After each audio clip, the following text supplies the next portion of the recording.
Good afternoon, everybody. Good morning for some of you. Thank you very much for joining today.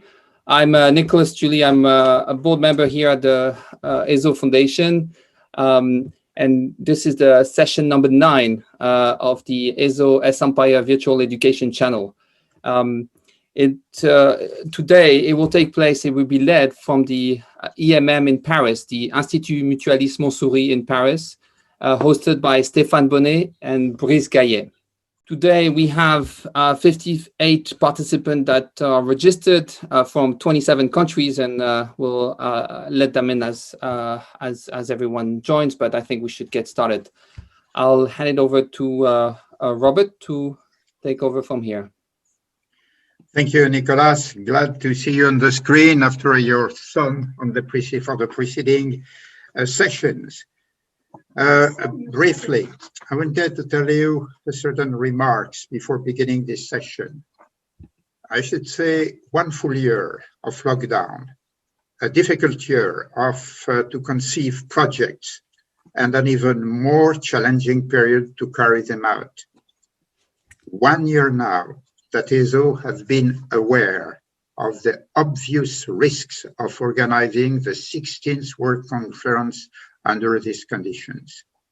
And almost 1 year now that OESO inaugurated the Zoom alternative with a series of clinical cases discussions to remain faithful to OESO's primary mission of education. Almost every month during the past year, the OESO faithful followers have been able to evaluate how this format of international staff meeting with presentations and debates organized on a very large scale by the pilot centers of excellence in esophagology of the OESO-SEMPIRE platform, how this format had turned into a new and dynamic educational tool. Today, another illustration of these virtual discussions will be given to you today by the Paris Pilot Center of Excellence of the platform, located in the highly reputed Institut Mutualiste Montsouris, IMM, in Paris. And it is here that Professor Brice Gaillet created a flagship interdisciplinary department of gastroenterology.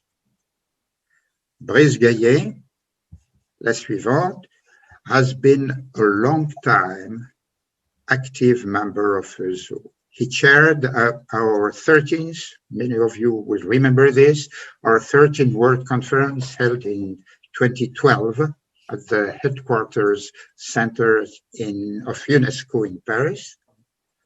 And he has built up a leading team at the IMM in which for several years now, Professor Stéphane Bonnet, he will recognize this picture, has taken increasing responsibilities in the field of esophageal surgery.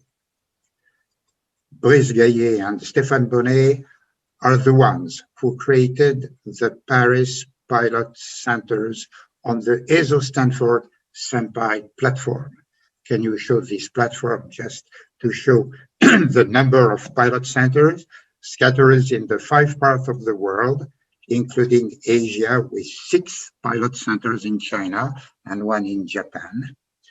They are the one, Brice and Stéphane, who organized the presentation that will follow with the help of a rising star. May I call you a rising star in the department, who will also turn to the difficult specialty of esophageology, Ms. Nicole Feiermark.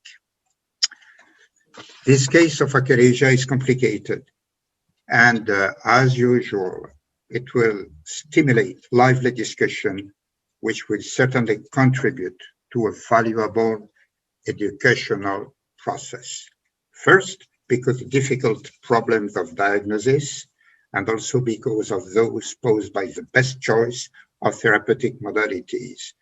Hurdles hopefully shared with the members of the virtual floor that I can see today, assembled today in some countries, in many countries in the world. As usual, the panel selected for the discussion of this case of achalasia will ensure an exciting debate. See, Marcelo Vela, familiar with our congresses, from the Mayo Clinic in Scottsdale, Arizona. He is known, among other publications, for his papers on motility. Robert Béchara from Kingston, Canada, who enjoyed a strong personal experience on poem with Haru Inoue in Japan, and that is the reason, I think, for which he is here today, or he may be here today. I will tell you why later on. Stéphane Menig, you know him. He is a holder of the Geneva Pilot Center and is now the vice president of our organization, OESO. Bruno Zilberstein, everyone knows him, and he will share with us from São Paulo his enormous experience of achalasia with Chagas disease in Brazil. And of course, Brice Gaillet, a longtime friend, a very long-time friend, who will lend to each moment of this session this energy that has never declined since I have known him. So I understand that everyone is impatient. I will hand the floor to him, but before, I would like to tell you something rare, not to say incredible, that has just happened. Would you imagine that Robert Béchara, his qualities as a surgeon and an interventional endoscopist, you know, he has just today undergone surgery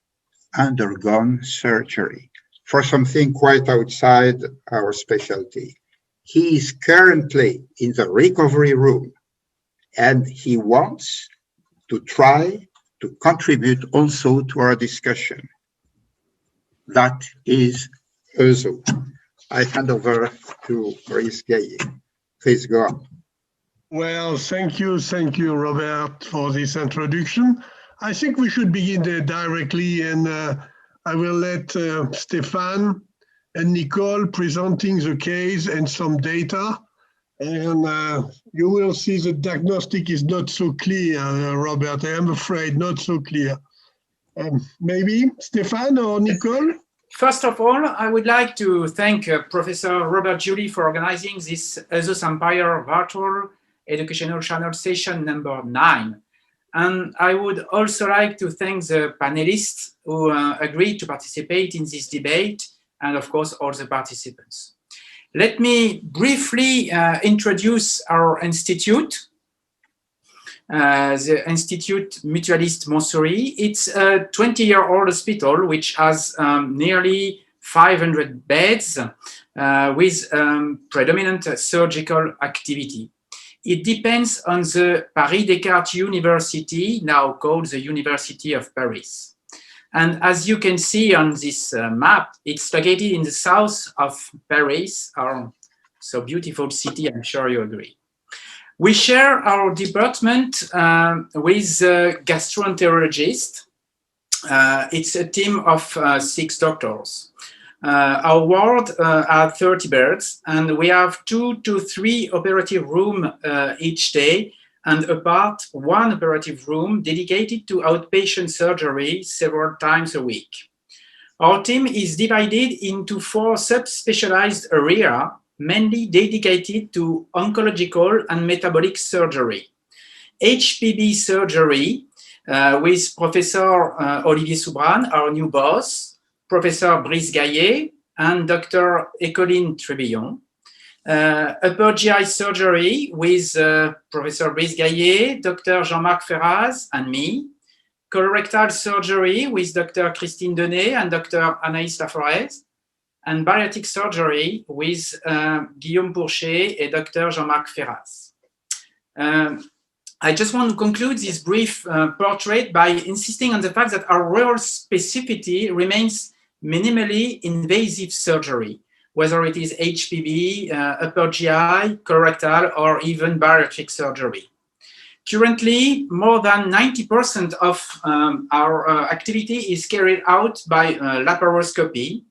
And I would like to take this opportunity to pay tribute to the Professor Brice Gaillet, who was, the founding pillar of this all laparoscopic state of mind. And now I give the floor to Nicole Farmark, who will soon complete her surgical residency and who will soon start fellowship in upper GI surgery in Saint Louis Hospital. It's up to you, Nicole. Hello, everyone. So this is a case of atypical dysphagia. So the patient we're going to talk about today is a 68-year-old Caucasian female. She has no medical history. She presented intermittent dysphagia to liquids and solids and has painful thoracic spasms with intermittent vomiting. This has been evolving for a month. She has no GERD symptoms and she has lost 8 kilos. She was first taken care of in a provincial hospital, and the first thing that they did was a CT scan. This scan shows a 5-centimeter long circumferential thickening of the mid and lower thoracic esophagus, as we can see on the video of the scan. So here we start seeing the thickening with a very small residual lumen that goes all the way down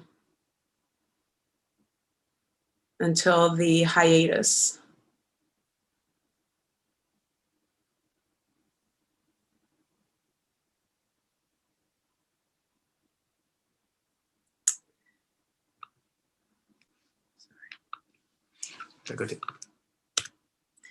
So the next thing that they did was an endoscopy, which showed a trachealization of the esophagus with multiple rings, as you can see on the first image, with no peristalsis, no stasis, no dilation, and no compression. The esogastric junction was difficult to pass due to this thickening that you can very well see on the second image. Biopsies were made. They were all normal. In particular, there was no tumor cells, no esophagitis. There was presence of Helicobacter pylori, which was immediately treated. At this point, the patient is referred to our department, and we decide to hospitalize her because she has total aphasia for 3 days. Her total loss of weight is now 15 kilos over the past 6 weeks. Her prealbumin is of 0.16, so she has malnutrition, and she is slightly anemic with a hemoglobin of 11.6. So at this point, we have a 68-year-old woman with severe dysphagia, thickening of the esophagus on a CT scan. What are your diagnosis and what workup would you do to progress in this situation? Maybe we'll have the discussion in the audience. First of all, I am surprised that the first examination was a CT scan and not an endoscopy. And it's rather surprising. And second, due to the normal aspect of the mucosa, I suppose that you have performed a manometry, high resolution manometry, which I think should give some interesting data. Of course, it's the patient was taken in charge first in a regional department, not in Paris, not in our institute. So we have received the patient with the CT scan they have performed first and the endoscopy. As you will see in the following, we have done other examination. Oh, hi, good morning. This is Marcelo Vela. The endoscopic appearance is quite suggestive of eosinophilic esophagitis, and I wonder what the biopsy protocol was and whether they obtained sufficient biopsies, because we know that disease can sometimes be patchy. I think I've heard achalasia, and maybe that's where we're heading, but if I didn't know anything, I would want to repeat, biopsies with the EOE protocol to make sure that we weren't missing, eosinophilic esophagitis. The mucosal biopsies, this is pretty rare, but can be negative with, deeper eosinophilic involvement, in submucosal layers, which is more rare. So that's one of the first things I would do is, repeat that, get new biopsies. And if those are once again negative, then I would look for a motility disorder. But these mucosal rings are really not characteristic of motility disorders. They speak more to a mucosal, inflammatory problem. Hi, everybody.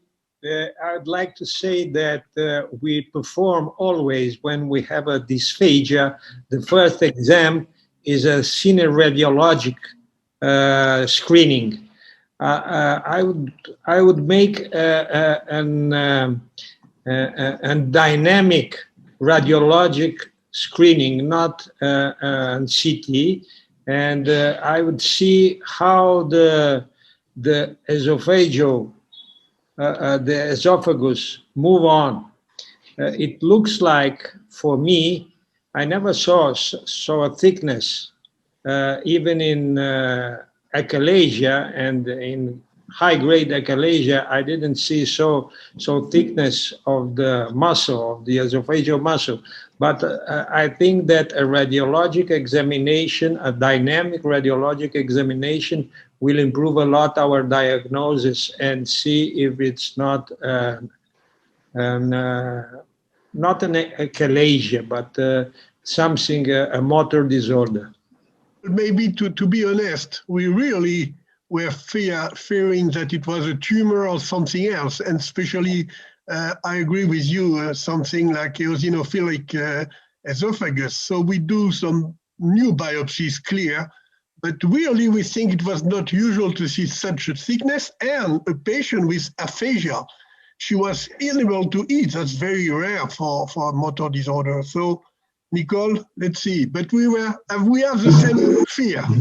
If you are thinking that it could be a tumor, you have proposed an echoendoscopy, or because it was not a mucosal, it was not a carcinoma, nothing, but theoretically it can be a submucosal tumor or something like that.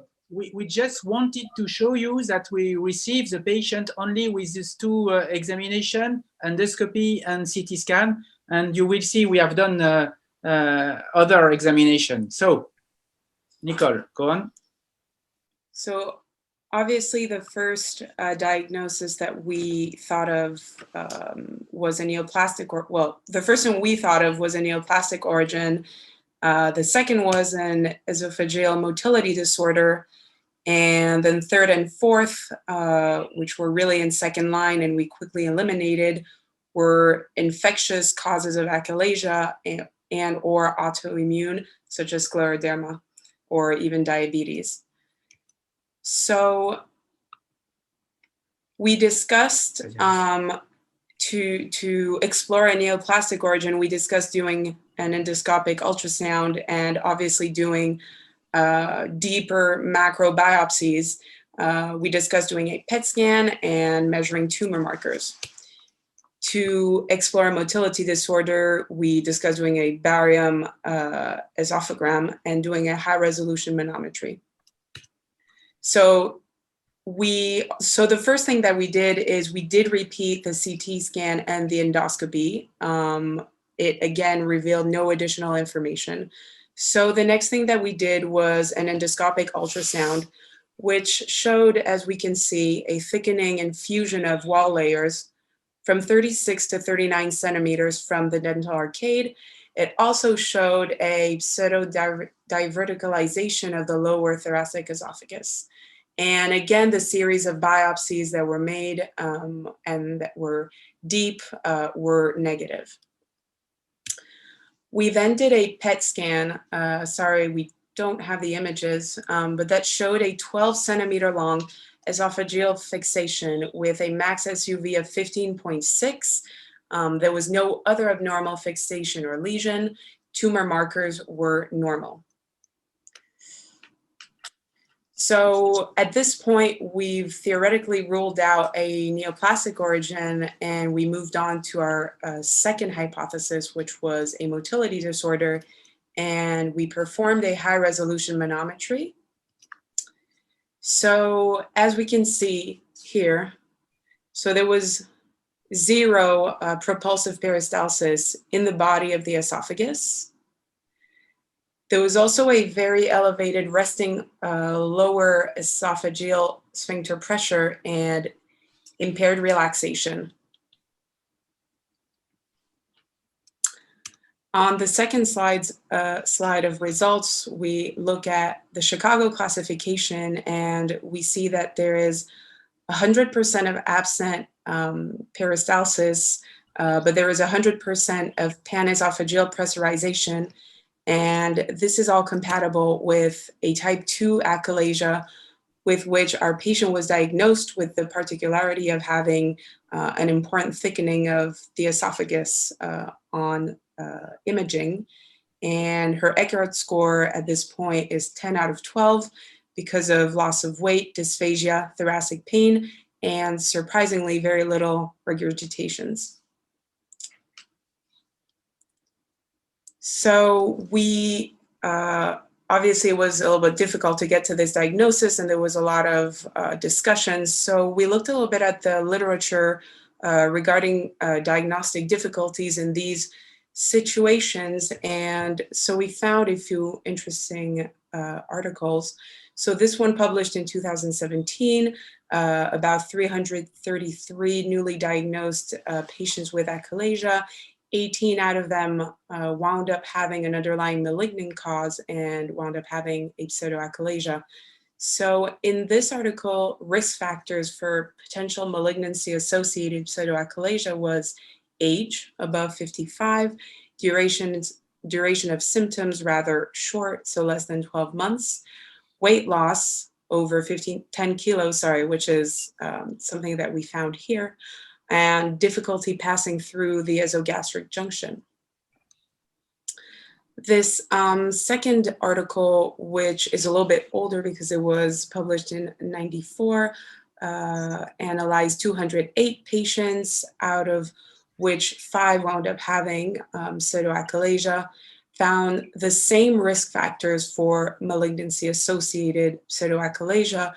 And what it really highlights is that the workup leading to the diagnosis is not very helpful, since in this study, barium esophagram failed to reveal any of the cancers.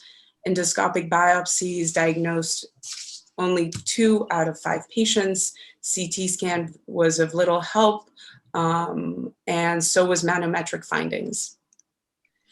And lastly, this article, which studied the anomalies that you might find on a CT scan in achalasia. And what it shows is that the diagnosis of achalasia is compatible with a mild and symmetric wall thickening, whereas in pseudoachalasia, this wall thickening is rather asymmetrical and is more marked, is above 1 centimeter in general. So in our case, we had one argument for each because we had a symmetric wall thickening, but it was above 1 centimeter.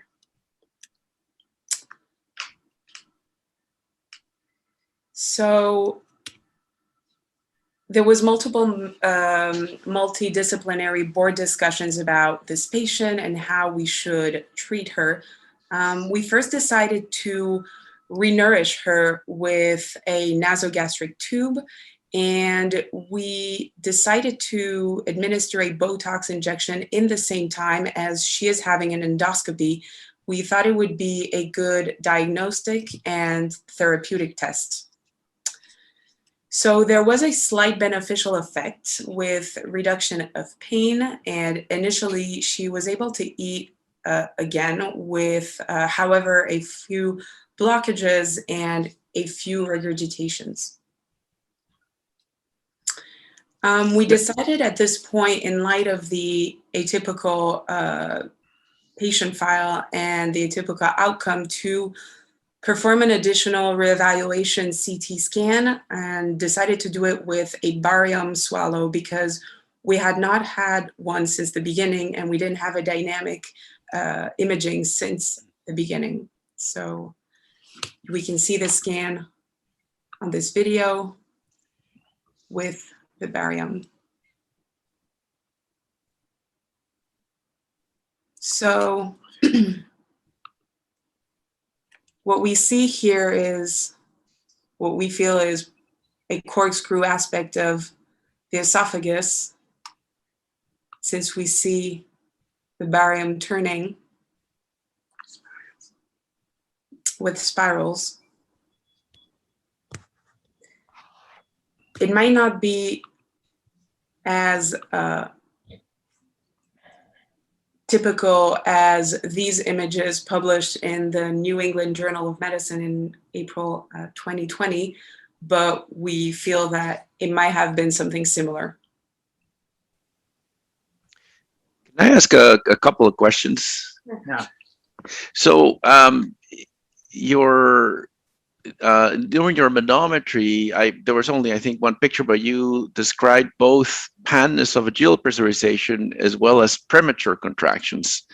The first one, would indicate achalasia type 2. The second one would indicate achalasia type 3. And this, corkscrew appearance would suggest that there's very active contraction in the esophageal body, more aligned with type 3. So what was your impression? Was this really type 2, or was there an element of spastic high amplitude contractions in the esophageal body? That's one question. And the other one is, where did you inject the Botox? Based upon this, just the LES, or did you also address the esophageal body? So about the manometry, maybe Professor Gaillet can answer too, but it was very difficult, and there has been a lot of discussion to be sure what kind of achalasia, what it was.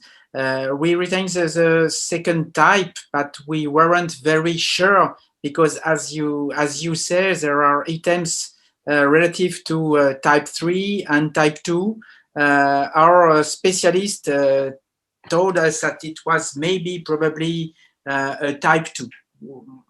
Yeah, I think it's exactly why it's interesting, is because we did not know really. That's what I said at the beginning. We are not sure exactly what it was, because this PET scan, positive PET scan, and such crazy rare situations. So we are very happy to hear what you said. I don't know, you might be right with the type 3. It's very difficult. I think Denis is not agree, okay? This is, I think it is a very unusual situation, but I think there is a discrepancy between the manometry and the CT scan. The manometry didn't show any contraction of the body of the esophagus, which is in favor of a type 2. And type 2, usually there is no pen. In type 2, and pen of esophagus are associated to type 3. And the third argument is that there was a very high pressure of the lower esophageal sphincter. And I would be very interested to know at which side of the esophagus did you inject the Botox?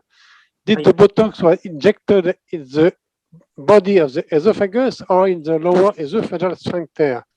Therefore, if the effect is due to the relaxation of the body of the esophagus of the lower esophageal sphincter, which could provide some improvement in the diagnosis. I can answer about the injection of Botox. The Botox has been injected in the body and in the lower sphincter. So our gastroenterologist said to us that they have injected, they have begun at the middle of the esophagus, where you can see on the CT scan the beginning of the spirals until the esophageal junction. Esophagus, Botox everywhere. Everywhere. Please, I have a question. Yeah. Yeah. I agreed with Bruno Silberstein because the barium swallow give us a very good information about this case. Can you show the barium swallow of this patient?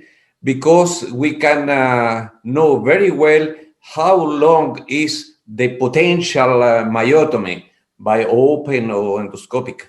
And then I think that is very important, the barium swallow information. Can you show that?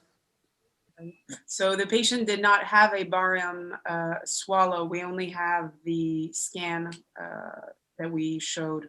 We didn't perform the barium examination. So we can't answer to you. Yeah. But yes. I think Stefan, that the old barium swallow.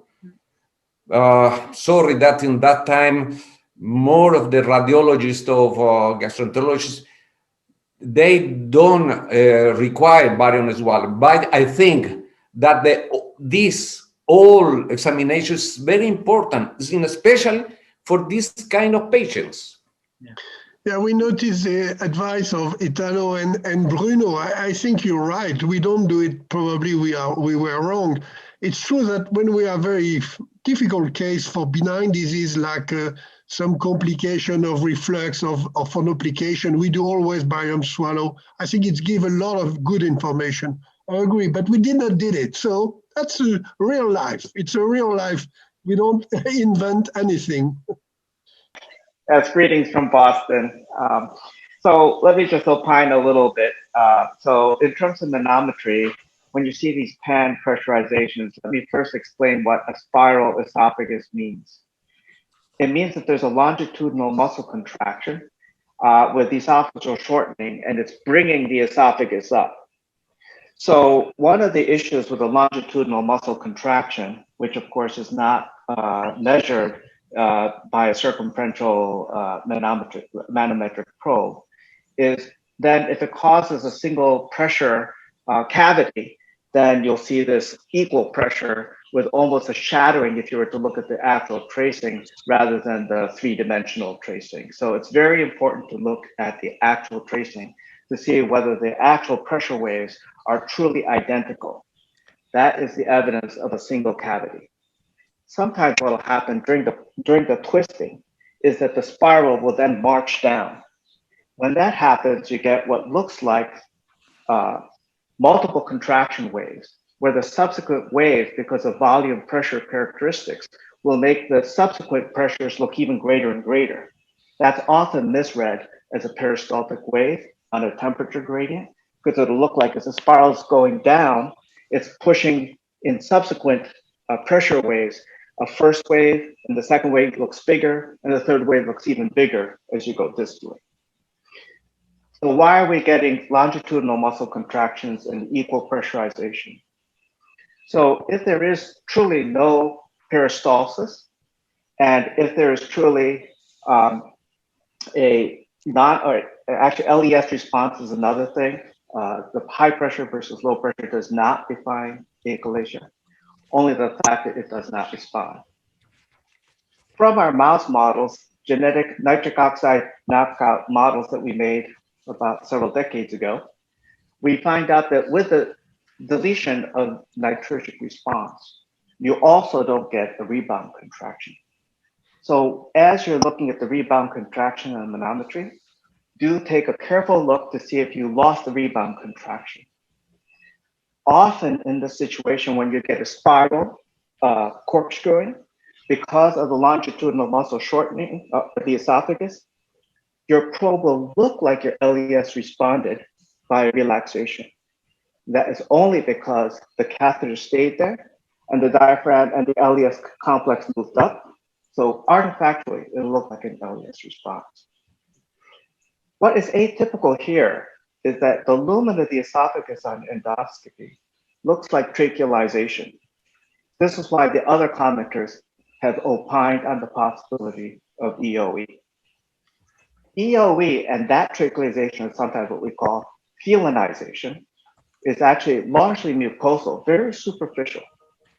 On the other hand, if you were to observe very carefully at the lower part of the esophagus, in EOE, it's a fixed felinization.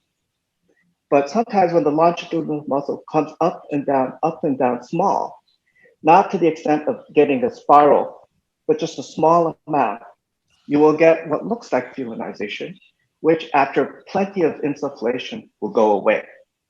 So that is not true mucosal felinization.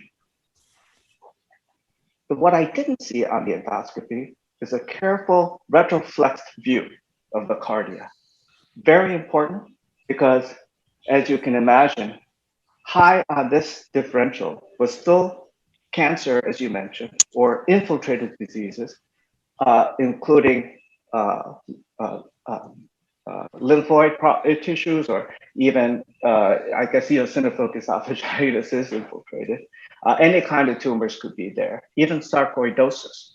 So these are kind of in the differential, and what is making this a little bit atypical is the length of the actual muscular thickening. So I thought on CT you were showing me a long length greater than, let's say, 4 centimeters. So that would make it a little atypical. But clearly, muscular hypertrophy often goes with achalasia. And we know from our mouse models also that when you get rid of the nitrogen innervation, that you get thickening in that area. But generally, about 2 to 4 centimeters. If it's very long, obviously, that is more conducive for POEMs rather than surgical, because that would allow you to do that lengthening. CT is very important to define one other thing, not just the length of the muscular hypertrophy, but also the involvement of the cardia. Because for the surgeon, they need to resect way down into the cardia if that is an area of disturbance. I think I'll stop there. This is Hiroshi. Stéphane, je crois que tu peux préciser la longueur, c'était 12 cm, je crois, d'épaississement. 10 centimeters. 12, no? 10? On CT scan, 12 centimeters on CT scan, yeah. Yeah. So what treatment would you propose for this achalasia? If you agree, we are going to present different treatments, and after we can discuss if you want. So obviously we want to discuss, we wanted to discuss the treatments that we discussed for this patient. So first of all, an endoscopic treatment, so POEM, surgical myotomy, if so, what extent, what length, what approach. So laparoscopic hilar myotomy with fundoplication or not. And we wanted to also discuss the thoracoscopic approach for myotomy. So again, a few articles from the literature. So here's a first one published in 2018 comparing POEM to laparoscopic hilar myotomy, showing that POEM is probably more efficient than surgical myotomy. However, patients undergoing POEM were more likely to develop GERD symptoms with esophagitis and evidenced by pH monitoring. Patients undergoing POEM were also more, had a length of stay that was 1 day longer in general.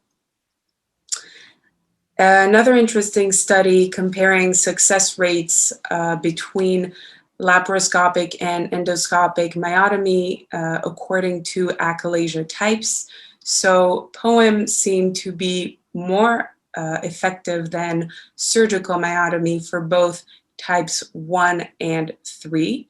However, these two approaches were comparable for type 2 achalasia, which is the situation we were in, or at least we thought we were in for this patient.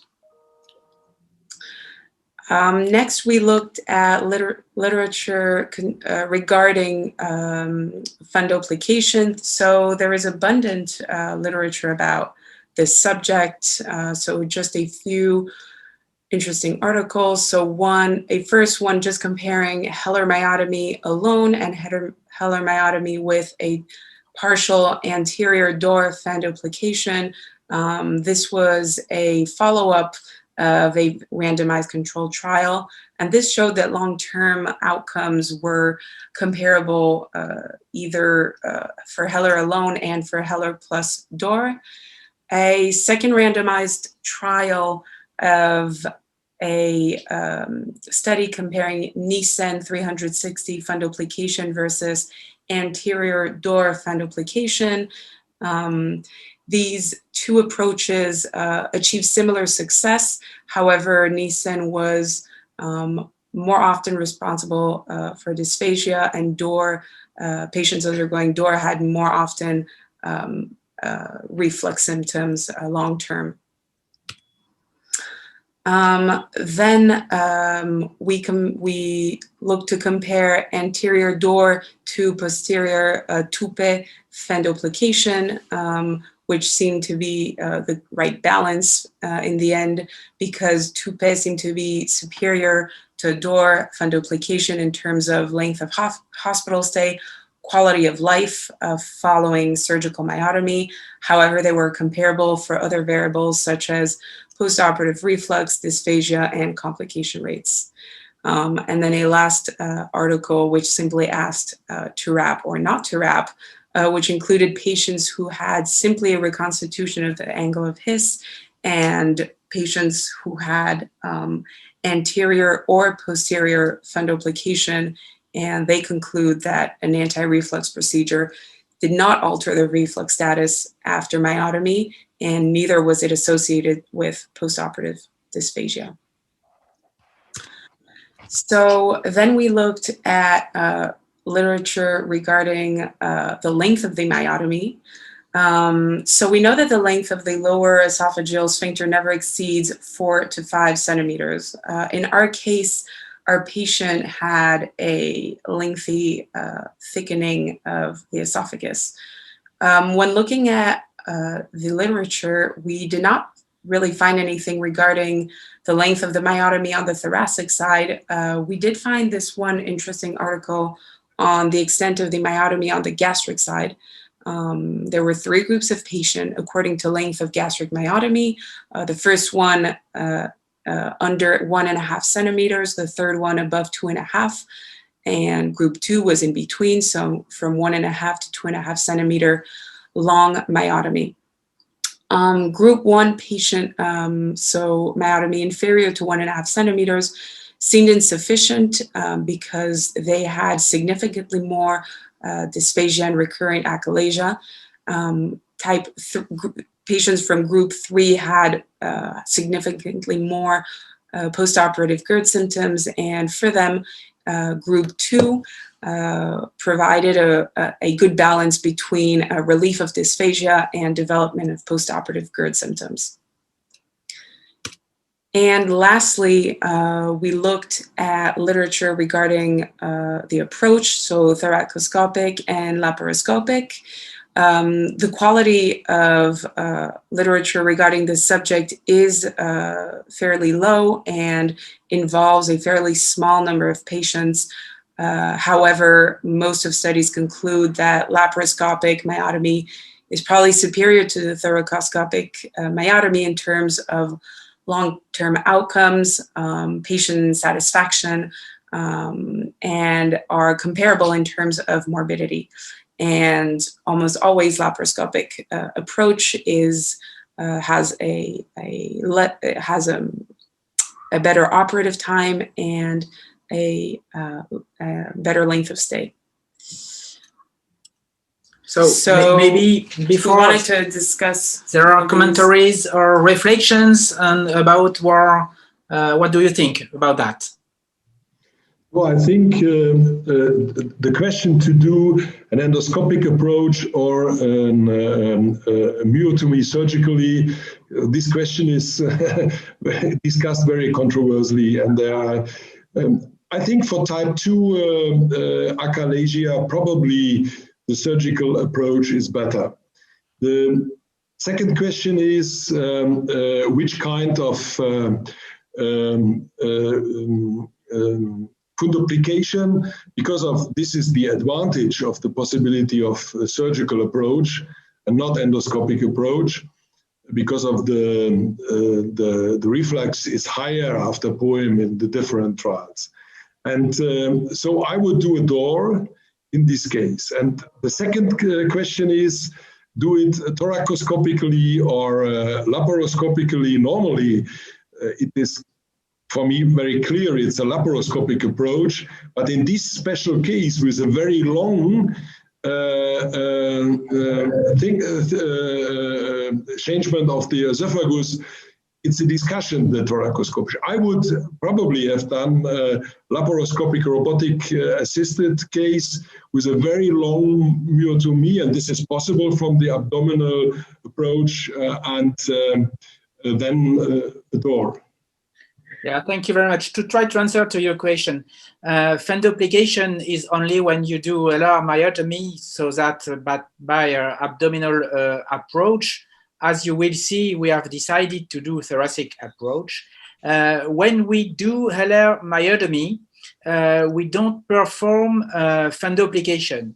I mean, we don't do the entire dissection of the hiatal hole, so that we don't think it's useful to do fundoplication. And of course, when we do a thoracic approach, we don't perform fundoplication. But if we had to choose a wrap fundoplication, we would certainly prefer to perform posterior, like toupee fundoplication, rather than anterior fundoplication, because in case of iterative surgery, I mean, it's easier to do redo LR myotomy in case of posterior fundoplication. But maybe Professor Gaillet can tell us a word about that. Well, no. The only point we use fundoplication for years, but now we move a little bit. We don't dissect, we don't mobilize the esophagus and the cardia. So we directly open the anterior side of the junction, and we approach directly, just preserving the nerve, and especially the left, and that's it. And we begin on the esophagus and we go down to the stomach. Sometimes it's evident. When it's not evident, we use an endoscopic at the same time to be sure we are on the stomach. Normally with experience, you know, but with your less experience, I think it's important to go through inside the stomach quite really, and it's not always evident. So we move from a systematic toupee with no wrap. Only one point I have with experience, when I don't like the door technique for one reason. It works quite correctly, I agree, on short times. But we have at least 5 or 6 cases where the door makes some kind of stenosis, and we have a diverticulation of the myotomy inside the chest. So I am not very, I don't really think the door is so good for long term. So if I will, today I don't do a wrap, but if I will do one, I will continue to do a toupee to avoid this diverticulation. We have 5 cases. We have to reoperate because the diverticulation was huge, and we have to resect this, and I don't want to do it now because I think it's very dangerous. So that's a discussion. I just surprised that nobody proposed, and nobody, I mean, maybe someone will propose a poem, because honestly, for this case, we think it will be a very good indication of poem, but surprisingly, the gastroenterologists refuse. They say, no, it's impossible. We don't know, we don't want. And so maybe someone has an advice for poem in this type of achalasia. But this was actually proposed on the chat by Woon Young. Oh, sorry. Okay. Yeah.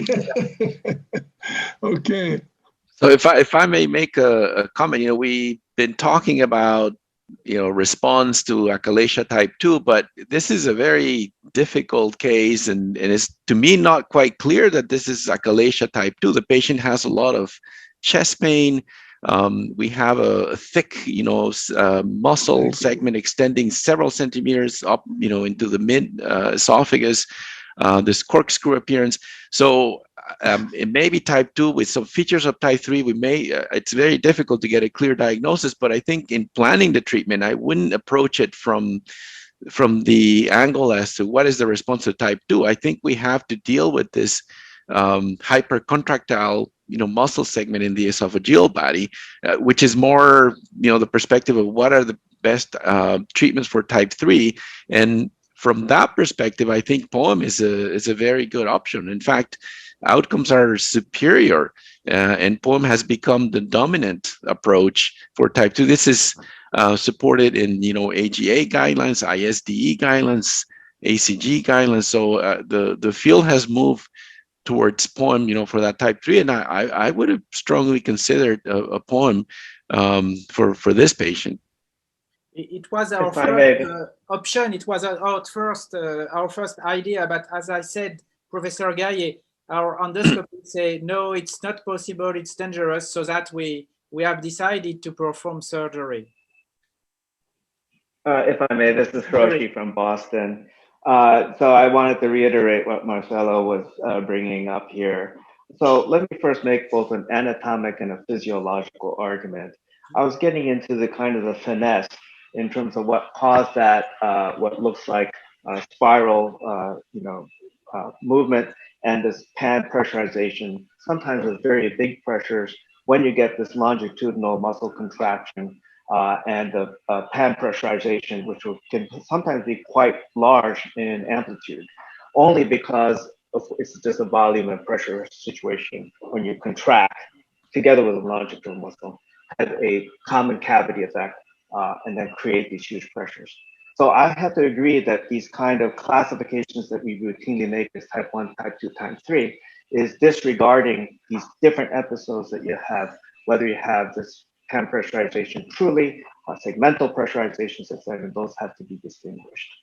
Now, from an anatomical point of view, clearly, if you make a successful myotomy, then the end product in terms of whether you do it laparoscopically or by surgery should be equivalent. The real question is, what situation does this patient have that would favor one or the other? And this actually goes back to Marcelo's point, that if it's a very long segment, it is quite conducive to POEMs, but it depends on the institutional expertise. So, you can't prove one way or another. But where does POEMs fail? It fails when you have a lot of contraction or high pressure zone in the cardia. The POEMs does not go down there very easily. So this is another reason why the good manometric evaluation to guide the surgeons in terms of where that high pressure zone is and how it's responding, particularly during the longitudinal muscle contraction, is important. When the longitudinal muscle contraction is very, very high, and it's bringing the high pressure zone way into the thorax, you would think, despite the length, that the POEM might be favored.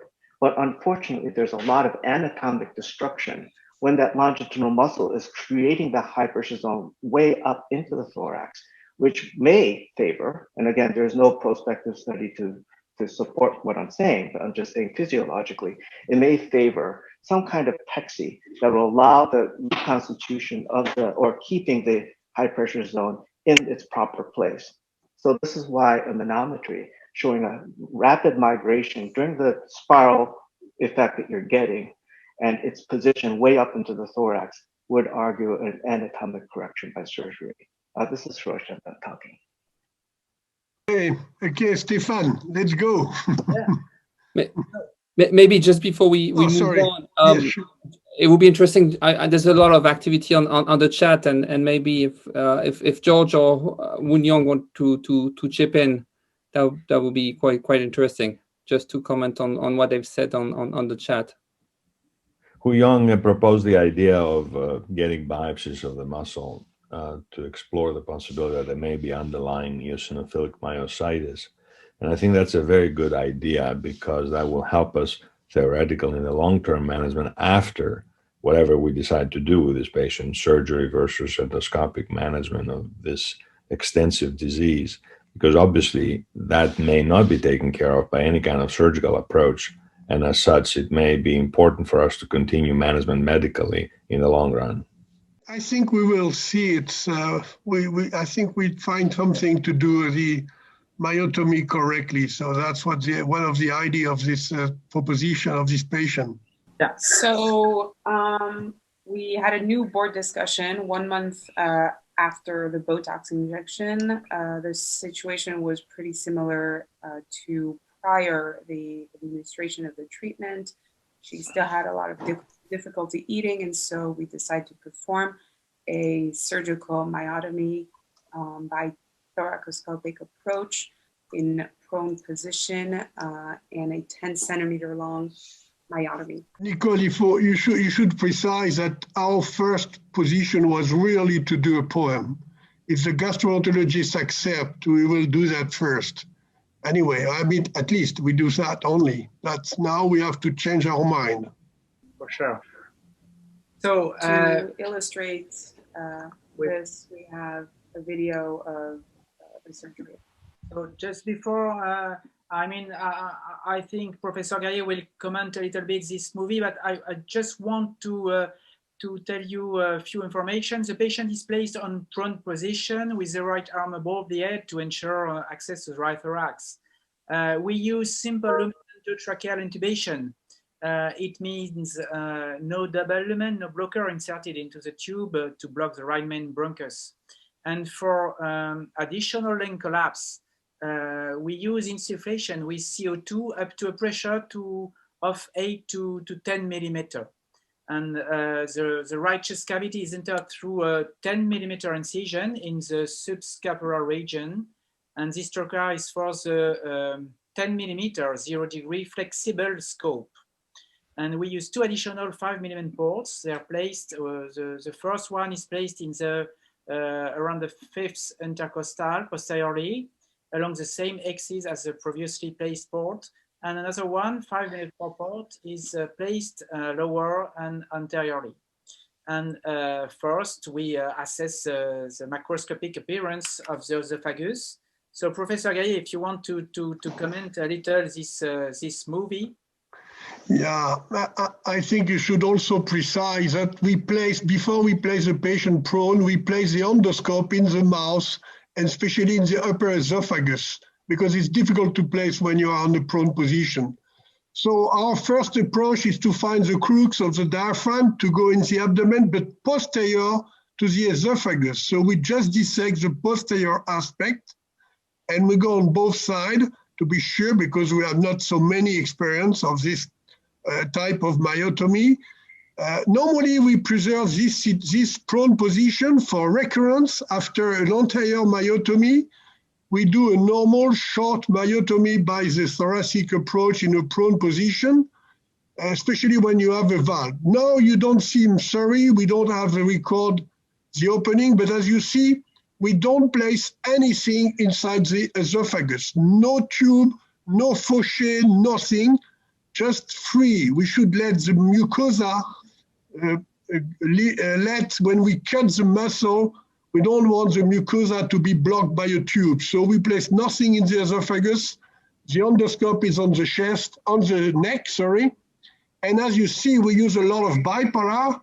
At the beginning, a little bit too large. And after we find the small one, normally we have only the small, but maybe the nurse were not, or we forget to ask. Anyway, you see, it's very easy, as usual, to do the chest part. The thoracic part of the myotomy is not difficult to do because you have no adhesion. And we were very satisfied that we don't see any adhesion between the mucosa, so we can, I think, evacuate systematically the cancer or the eosinophilic, myosotis. So here we go slowly. I'm sorry for the video. For me, it's not very nice because it's a stop from one image to the other one. Normally, it's a normal video. And as you see, we very slowly separate the mucosa from the muscle and the muscle from the mucosa. And normally, it's not so difficult. And so we go up, and in fact, we go almost to the azygos vein because we stop when the musculosa was thin. So instead it's thick like this, we continue and we do go very high. It's possible to go to the azygos vein, as you know, in a prone position is not very difficult. And as you, sorry, yes? We use the bipolar forceps, the serrated jaws, the little one here. Yeah, this is a small dose normally we use for this type. When we do a myotomy, even by laparoscopy, we use this. We separate with the right angle, muscle and mucosa. Then we use bipolar like this. You see, we place the scissors or the right angle. We coagulate with the bipolar and we cut. So we have no bleeding. We clear a very nice view. And you can go up as you want. You can go where you want to do that until the wall is smaller. And then we go down, but we don't know where is the cardia. It's very difficult to know the cardia when you are on the posterior aspect. So what we need at that time is the endoscopist to help. So we cut until we can separate the mucosa from the muscle. And when the adhesion begins to be to be a little bit adhesive between the mucosa and the muscle, we use the endoscope. I see a remark on the azygos vein. It's clear that we don't need to go for this patient to the azygos, but we have another patient with another type of a strange situation. We go there. Here we measure the distance, and we did measure the distance. It was the 10 centimeters were there. And as you see, the muscle was very thin at this level, so we just advance a little bit, but not too much. And to going down, we see the endoscope going to the cardia and confirming if we were at the cardia level or if we need to go a little bit longer. That's typically what we do when we do a thoracic approach, even for recurrence of achalasia. We always do this. We always use a endoscope to be sure where is the cardia level, because I think it's very difficult from the chest to know that. So maybe any questions, any commentaries about the surgical technique? I think that's very good option to do this kind of a myotomy, long myotomy by thoracoscopic approach. But I think that it is very necessary to do in a second step by laparoscopy, add to fundoplication, because the reflex will be almost 10% in this kind of operation. And then I'd advise that if you indicate this approach, we need to do in a second step fundoplication by laparoscopy. That is my opinion. Yeah, if you're right. If we have a reflex symptom or if we have esophagitis, we clearly do it for this patient, but we should have more long-term result, but we have no clinical reflux and no esophagitis, so we don't did it. But we were ready to do it. I agree with you, Italo. Any other questions or commentaries? I have to agree with Italo and also say that Brice performed always a brilliant operation, and I admire him and his ability of performing minimally invasive surgery. So it's nothing new for us to see him operating on, and I'm sure that the patient will go very well after this kind of operation. What I wonder, it's so acute dysphagia. So suddenly the patient began with no capacity of swallowing and the very thickness of the esophageal wall. I wonder, did you perform biopsy? You retrieve a little piece of muscle to understand the physiopathology of this achalasia? Do you have any information on that? I am afraid we did not. I am afraid. I think you're right. I see the discussion. I think we should preserve, we should take a small part of the muscle. I totally agree. I am afraid we did not. I did not. I'm sorry. The biopsies, macro biopsies weren't enough deeper to have muscles for examination. But as Professor Gaillet said, maybe we could have take a small piece of muscle during the surgical procedure to analyze it. You're right. your remark, Bruno, you can do it by poem now. If no, it but doesn't work. Bruno, your remark is just to say that we are not totally sure exactly what has this patient. I'm not totally sure. Even now, I am not totally sure. She's fine, but I don't know exactly what is the diagnostic. That's what I said at the beginning. Achalasia maybe, but I don't know exactly. Well, that's it. That's it. We have now the diagnosis. The right diagnosis is a very strange achalasia. Yeah, and there is a question on the chat about routinely tests for any iatrogenic minor perforation. We don't do that routinely with blue methylene test, for example. We are very very precautionous with the mucosae. We do the endoscopy, and if there is any suspicion of microperforation, of course we do a test to suspect any and to confirm iatrogenic perforation. Yeah, but Stefan, you should precise. We never coagulate the mucosa. If any bleeding is on the mucosa, we place some Surgicel, we compress, we wait. We never coagulate. Even with the bipolar, we never coagulate the mucosa, never. And there is a question on the chat about opinion about harmonic or ligature for myotomy. So as Professor Gaillet said, we need to be very careful concerning the mucosa. So as you can see on this movie with curved dissector, with bipolar forceps, with curved scissors, it's enough. We don't need. We're strongly convinced that we don't need harmonic or ligature. I think it's too dangerous for the mucosa. I think we have better control with fenestrated forceps, bipolar forceps, or curved scissors. What, Professor Gaillet, what do you think? Exactly what you said. I prefer I remember my boss used sometimes a knife to cut the muscle. Nothing electric, nothing heating, just knife. I am not ready to use knife. I prefer the scissors, but I use the scissors only. Yeah, right. Yes, I do the same with robotic. I use the robotic scissor, and this is beautiful. And then the bipolar for the muscle, but not for the, and this is very safe. And I have seen some cases from outside done with ligature and so on, and especially with the hot ultracision, and this is really dangerous.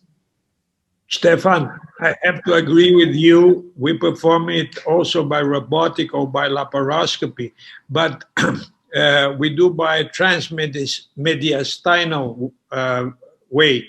Yes, absolutely. I do the same. And I think it could be done with laparoscopic robotic access. Then you become easier. But you know, with the hand of Brice, it's easier than robotic. He is very skillful, so he can do whatever he wants. But what he said, it's very important. Never touch the mucosa. Never. Absolutely. Professor Gaillet has a robotic device in his left hand. I don't have it. No problem. You use Brice to do it. And Denis, vas-y. please, yes, I do not agree totally with the technique. I would prefer an abdominal approach. And we do always posterior fundoplication. I have no robot, and I can do it with a traditional way by laparoscopy, and it is possible in time through achalasia to extend the myotomy 5, 10, or sometimes 10 centimeters above the diaphragm. Yes. But do you have any information about the reflux symptom of this patient? And George asked the question of the postoperative manometry. I think it would be very interesting because actually we don't know exactly what is the diagnosis, but it would be very interesting to check the improvement of the manometry. Before Nicole answered to the question about the symptom of the patient, I just agree for one point, Denis, with you. If I was doing it by the diaphragmatic transmediastinal transhiatal myotomy, you dissect so much in that case that you need to place a reflux, an anti-reflux valve, a wrap. I agree with that. If I was doing it by the abdomen, I will place a wrap for this kind of extended. My fear, Denis, was that maybe the thickening of the esophagus was too large, too high for me to reach it. And I think by the chest, I have no problem to go in the abdomen if I need, to go in the stomach if I need. So I feel more comfortable because it was not classical to have the possibility to do all the esophagus if I need. That's one of my remarks. For reflux, Nicole? So we have a follow-up of now 8 months. She was operated in August, and she's now eating normally. She's regaining weight, and so far she does not have any GERD symptoms. So we did not perform systematically an endoscopy or a manometry post-operatively. Maybe we should do at least a manometry now, I think, to know if she accepts. I'm not sure she accepts, but if she accepts, we should try because it will be very interesting. And if it's the case, we will send to anybody the answer of the manometry. We will send to any people there. Brice, I think that the follow-up is too short. 8 months is nothing. And then I think that's very important to observe or to indicate endoscopy in this case. But we know that sometimes the patient doesn't have a reflux symptom, but if you do endoscopy, you can find some erosion about near the cardia. And then I think that endoscopy control is very important. There is a big question about perforation, if it happens.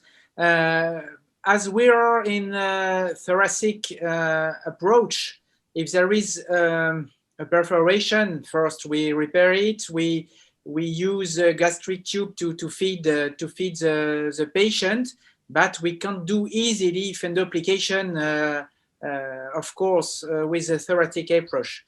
Maybe Professor Gaillet, can you tell us about perforation of the esophagus during thoracic approach? What do you think about that? I'm not quite sure what we should do. I mean, we do systematically a protection. So we use maybe the pleura, but I don't think it works very well. We should use some muscular wrap on the suture of the hole. But I think the best way is to wait before eating the patient. A lot of time, that's it. I mean, I have not a real idea of what we should do. I know what I will do. I will protect my suture, but I don't think the pleura is enough. So if I do a protection, I use a muscular and pleura, intercostal wrap, and you should take a very long one if you want to have it on the esophagus, not a short, a very long. All the muscle between two ribs, you bring it to the suture, but I think it's very dangerous. Yeah. And there is a question about what to do if she had no responded. The question is another myotomy on the other side. Is it feasible? I mean, Professor Gaillet can answer because he performed rhidomyotomy when LR myotomy was performed by abdominal approach. I'm sure he performed posterior myotomy in prone position by a thoracic approach. Well, I think I think I'll come back to what say Denis and Bruno and Italo. I will do by abdominal and Stefan. Sorry, I think I will go by abdominal approach on the other side. Probably if I need to do another myotomy, but my first thought will be what is the real diagnostic. So we should discuss again and go back to a total exploration to understand if it's possible to find another diagnostic, especially maybe something in the muscle. But if I need to do another one, I do on the other side. So I do on the patient on the normal anterior myotomy, it's possible. Yeah. personally, I would recommend in case of failure of this first myotomy, a new injection of Botox to be able to foresee the result of a potential myotomy. Good idea, very good. Diagnostic test and therapeutic approach. It rather depends on how the patient fails, I would say. They have two choices. She may have a residual dysphagia from an incomplete myotomy, in which case doing a transabdominal myotomy makes sense. But she may also have persistent chest pain, and in which case the myotomy needs to be extended upwards, and POEM would be ideal for that. So one would have to see why she recurred and how she recurred. But Lee, do you confirm that we have no reason, you don't find any reason that why the endoscopist refused to do POEM? It was a good indication, no? Oh yeah, it was an excellent indication. I think so. It would have been the best thing to do. I just have a brief comment about the follow-up, because this has been mentioned on and off. At our center, all of the achalasia patients post-treatment, regardless of whether it was Heller or POEM or a pneumatic dilation, we get objective documentation of improvement. We don't use just the symptoms. We do endoscopy, make sure there's no esophagitis. If there is no esophagitis, we actually place a wireless pH monitoring device to document whether they have reflux or not, because the complications of reflux often take a long while to show up. And some of these patients can present, with the peptic stenosis, after sometimes 12, 16, 24 months. So we check very carefully for reflux, and we also repeat a manometry or do an endoflip to make sure we achieved our goals of rendering the muscle open. This case is not classic at all, so it's hard to tell, but I would still do some objective testing. And this ties in also to what you were saying about, failure. And so you have to carefully define failure. Some of our patients following POEM, for instance, may present with chest pain. Some have incomplete myotomy and need more work on the muscle, but others have chest pain because now they are refluxing, and this is manifesting as chest pain. So in defining failure, you also need objective testing that can then guide your management. I think you're very right, and thanks to this discussion, maybe we are going to do manometry if the patient is okay, and pH metry, and maybe endoscopy to be sure everything is well. Thank you very much for this argument. And Stefan, we send it to anybody. We send the result. Not we do it for us. We do it for everybody. Yeah, for sure. Justin, do you want to add something? I saw that you were putting some comments in the chat room. Right. Well, the case has been very interesting so far. Just a little comment about Botox injection is that I think I have a case where he presented with a EGJ outflow obstruction, and subsequently we actually treated him because he was very symptomatic, and that dilatation lasted him for about 2 years, but the symptoms came back, and this time he instead presented with a jackhammers. So we decided to just do a Botox, but because it's actually a jackhammer, therefore the way how we give a Botox is we usually just give at 2 sites. But there was a paper published from the Sabine Roman's group where they give Botox in a spiral way, in a spiral format, So rather than just giving 2 sites, the Botox injection can be given in a spiral, and that may actually, in a way, be helpful for a patient such as this, where with a hypercontractile component. But of course, with any Botox injection is that there is always a potential for causing a fibrosis if there is a plan for a POEM. But anyway, my patient, there was a bit of twist because he later developed a chest wall tumor. So I'm not sure whether the motility problem that we found was actually a paraneoplastic phenomenon. So yeah, it has some similarity with this case, but certainly we need to look out for potential tumor, if not myositis. There was a question from Reda Ez, I'm not sure it was addressed. Do you have a special postoperative protocol as regards diet? We recommend eating soft foods for about 3 to 4 weeks. Also to, we think, maybe avoid diverticalization of the myotomy. And there is a commentary very interesting about the effect of Botox, which can be responsible for fibrosis. And fibrosis can be a problem for the future to do a new endoscopic or new surgical treatment. It's a good issue, of course. I'm not used about long-term follow-up after Botox. Maybe someone can explain to us the follow-up after Botox. If I may, this is Hiroshi from Boston. I hope you can hear me okay. So the real problem with Botox injection is where it ends up getting injected.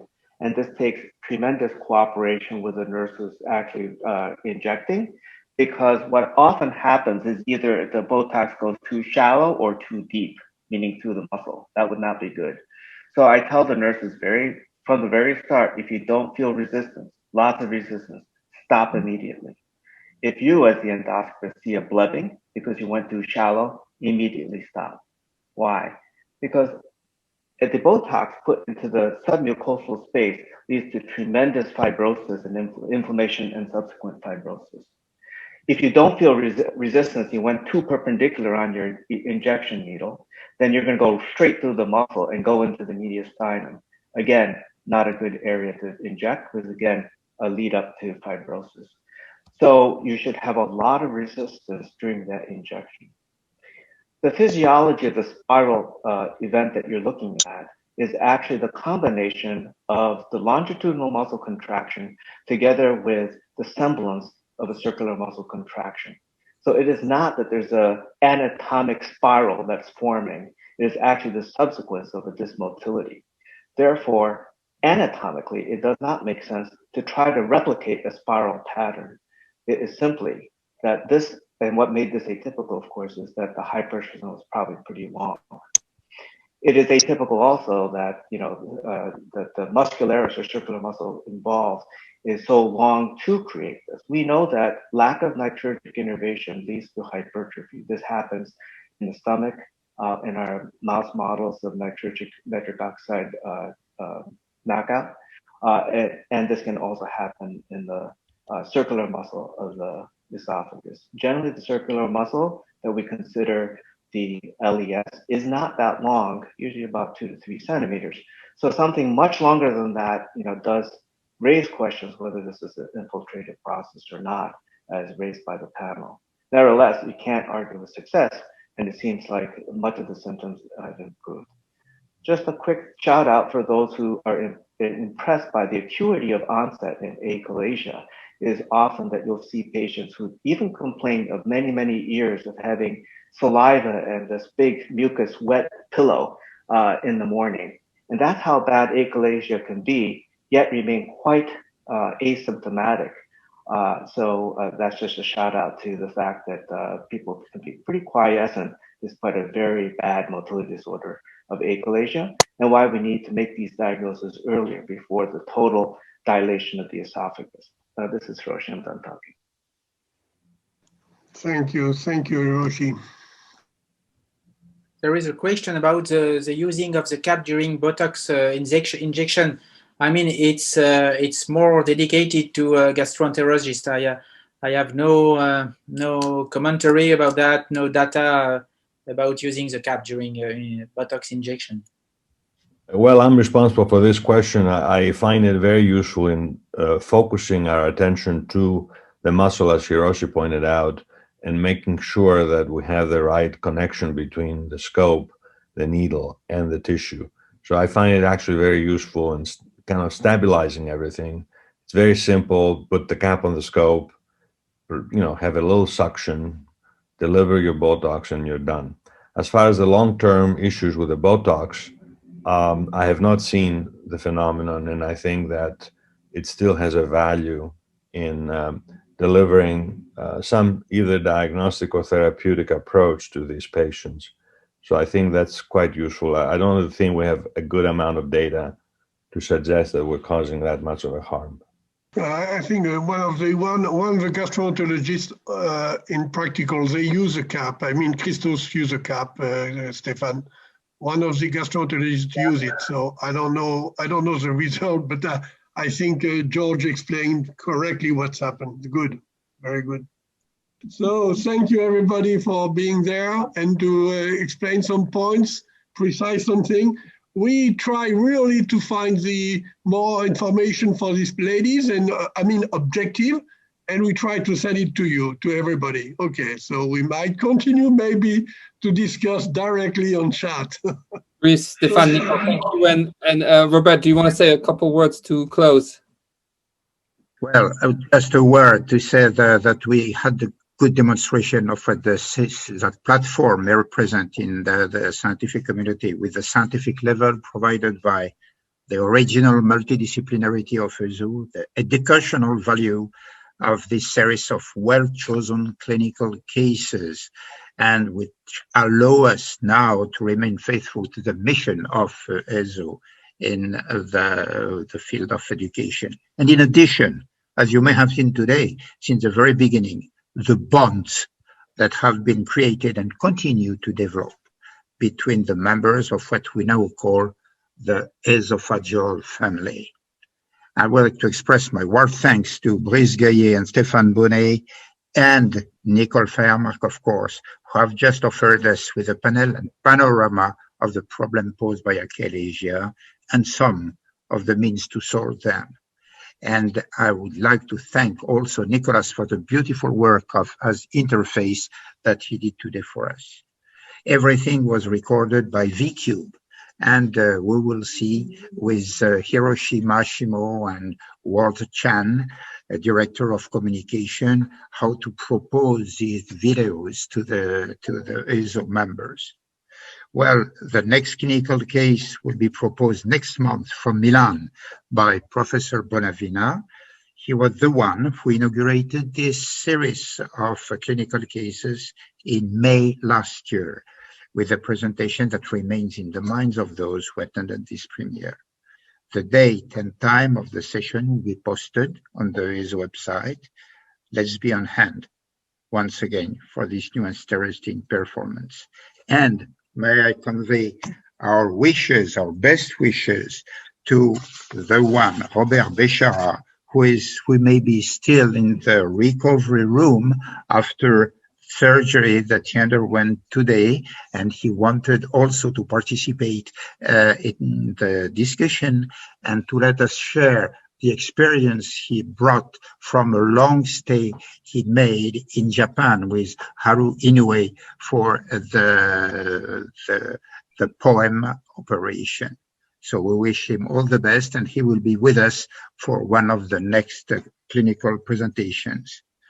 Thank you very much for all those who participated, those who were on the panel today, those who are also in the virtual assembly of people. And thank you, Hiroshi, for the true contribution that was yours with your experience, and that we will be very happy to go back to this with the recording that we hopefully will distribute to the OESO members. Again, thank you to all.